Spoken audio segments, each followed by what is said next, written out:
ලසන්ත ඝාතනයට අදාළව කන්දගෙදර පියවංශ කියලා බුද්ධ නිලධාරියෙක් අත්අඩංගුවට ගන්නවා. එතකොට අවුරුද්දයි මාස 6ක් විතර අත්අඩංගුවේ ඉන්නවා. ඒ අත්අඩංගුවේ ඉන්න සම්පූර්ණ කාලෙම පඩිගවලා තියෙනවා. සියලු දීමනා දීලා තියෙනවා. එතකොට ඒකෙන් කියන්නේ මොකද්ද? ඒකෙන් කියන්නේ මේ ඝාතකීන්ට ඒ කියන්නේ ඇත්ත කතාව දැන් රක්ෂිත බන්ධනාගාරයට ගියාට පස්සේ රාජ්‍ය සේවකයෙකුට එහෙම පඩි දෙනවා. දෙන්නේ නැහැ. එතකොට මේ දීම හරහා කියන්නේ මොකද්ද?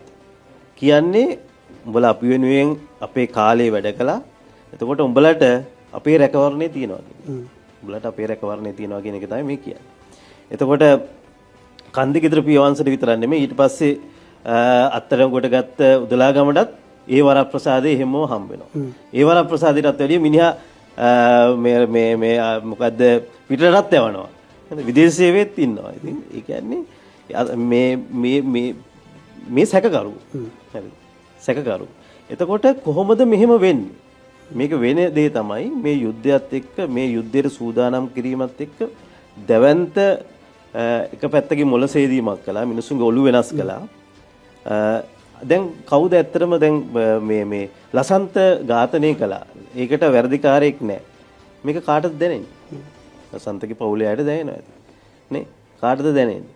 එතකොට ශිවරාම් වගේ කෙනෙක් ඝාතනය වුණා. කවුද ඝාතනය කරේ? කිසිම දෙයක් දන්නේ නැහැ. එතකොට ඒ ශිවරාම්ගේ ඝාතනය කියන එක සිංහල සමාජයට දැනෙනවද? සිංහල සමාජයට දැනෙනවද? කාටවත් දැනෙන්නේ නැහැ. දැන් අපි කිව්වොත් ලසන්ත වික්‍රමතුංග මහත්මයාගේ ඝාතනය සම්බන්ධයෙන් ගලකිස්ස අධිකරණයේ නඩුවක් ගියා. ඒක බහතබල තිබ්බනේ. ඒ කියන්නේ ඒ බහතබන්න හේතු වෙලා තිබෙන්නේ මම හිතන්නේ ඒක කරන් යන තරම් සාධක නැති නිසා නේද? නෑ සාධක නැති හින්දා නෙමෙයි. ඒක රාජ්‍ය ඒ කියන්නේ මේ බුද්ධ්‍යාංශ විසින් මේක කරපු හින්දා මේ හමුදාවේ මේ කණ්ඩායමක් මේකට සම්බන්ධ හින්දා මෙතනින් එහාට මේක අරන් යන්න බෑ.